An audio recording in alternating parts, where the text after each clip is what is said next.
I'm Father RJ Regalado, and I'm a priest for the Diocese of Corpus Christi.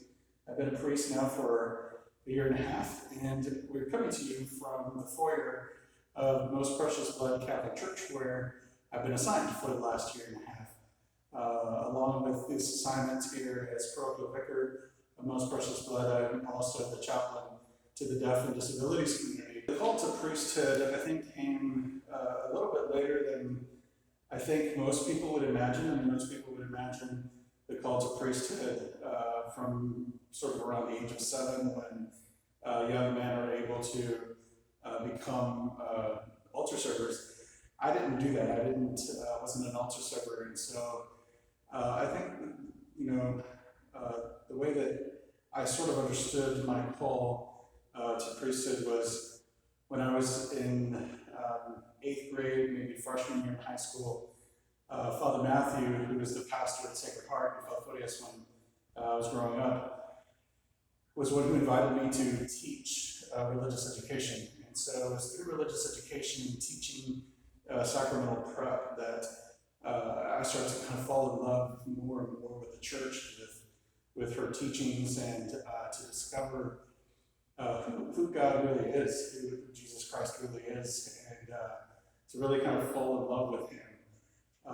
And so that's sort of kind of around the time where I began to really think about priesthood, and then, getting involved in youth group and, making retreats all throughout high school, understanding more and more in depth that relationship with Jesus Christ and what he was calling me to do. Priesthood is amazing. It's a journey, that's for sure, and it's a journey that has some ups and downs, but the Lord is always with us, right? I mean, he's with us all the time. One of the things that brings me a lot of great joy is walking with the people.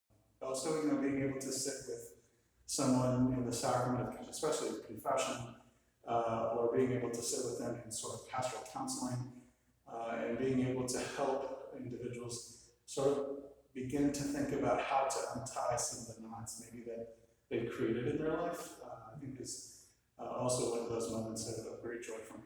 Stay connected to the Lord. I remember a few years ago, Bishop Mulvey, when he was talking with us seminarians, said to us, go back to the moment when you first fell in love. And when you first encountered love, right? And for me, that was at a Youth 2000 retreat, when Jesus opened up my spiritual eyes to see that the Eucharist, that little white host, contains God, right? And it was a moment for me where I completely fell in love with Jesus in the Eucharist. And so stay close to the Lord, and remember that advice that Bishop Mulvey gave to us, I pass on to you, is to remember the time when you first fell in love with the Lord, and stay close to him, because there's going to be moments where it's going to be difficult. There's going to be moments where you're going to feel like the world is coming down around you. But when you stay focused on the Lord, you know that the world is not coming down around you. You know that the Lord has you. You know that the Lord is going to be walking with you. And he's the source of our joy.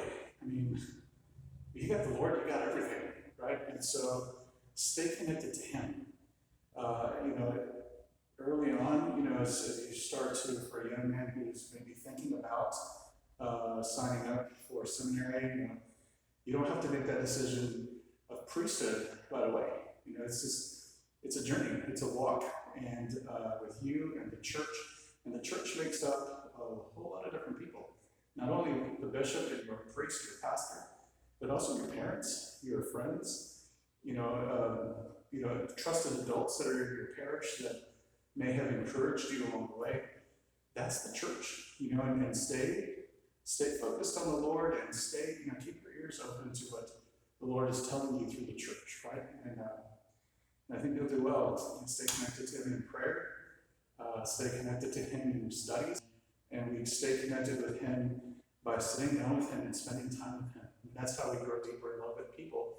That's how we grow deeper in love with the Lord, as we spend time with him.